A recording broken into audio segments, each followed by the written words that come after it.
There's no but afterwards. If someone is kidnapped, this is morally wrong. This is 2023. Why are people being kidnapped? I have so many friends who are just my age, just went to have fun, just, living their life in a wonderful place. And now they're suffering in Gaza. God knows what's going on with them. This is 2023. People, wake up and help us. We need to condemn Hamas right now. Yes, but we aren't. And there seems to be a double standard of support. In 2014, the world rallied behind the hundreds of students kidnapped by Boko Haram. It was a social media sensation. Hashtag Bring Back Our Girls could be found on billboards, posters around the globe. Even the First Lady at the time was demanding action. Yeah, almost a decade later, where's the outrage over Israeli hostages? Here now, journalist Batya Ungar Sargon. She joins us. Batya, good to see you again. And this is so frustrating. Again, this global movement about Bring Back Our Girls, and really the same leftists aren't saying the same thing about Jewish hostages. It's not just that they're not supporting them.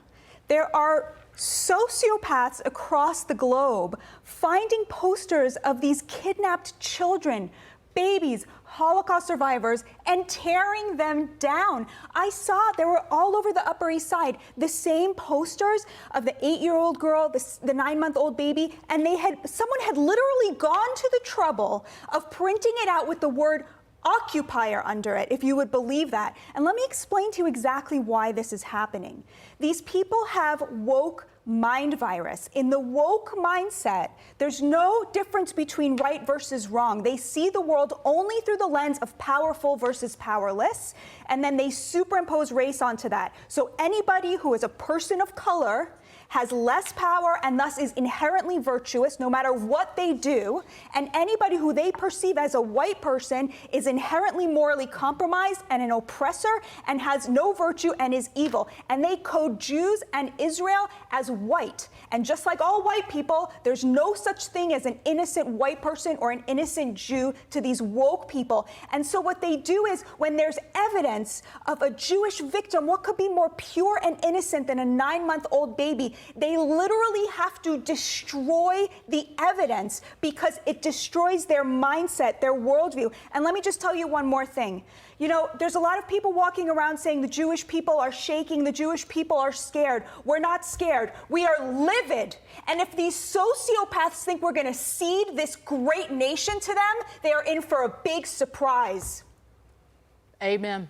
Amen. And by the way, look it up. Patrice Cullors of Black Lives Matter, she was saying this in 2015. Absolutely. And people, she said it at Harvard on a panel. She said that we need to be focused at eradicating Israel or wiping Israel. I can't remember the words, but it's embedded. That's part of the idea of the oppressed versus the oppressor and the white versus. Moving on to this.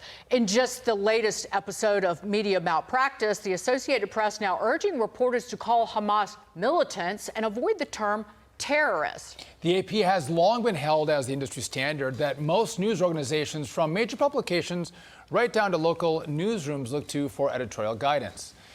Their new style book curiously notes that, quote, the term terrorism and terrorists have become politicized and often are applied inconsistently. And it seems like, Batya, this has just come out when we have terrorists who have now taken Jews in Israel as hostages. We now can't call them terrorists. How convenient. Right, and I'll tell you something else. It's not just the AP. Anybody who follows the AP style guide, which includes Newsweek, where I work, also does not use the term terrorist. So the AP has this kind of ripple effect, and it's long overdue. It's really time for them to reconsider this.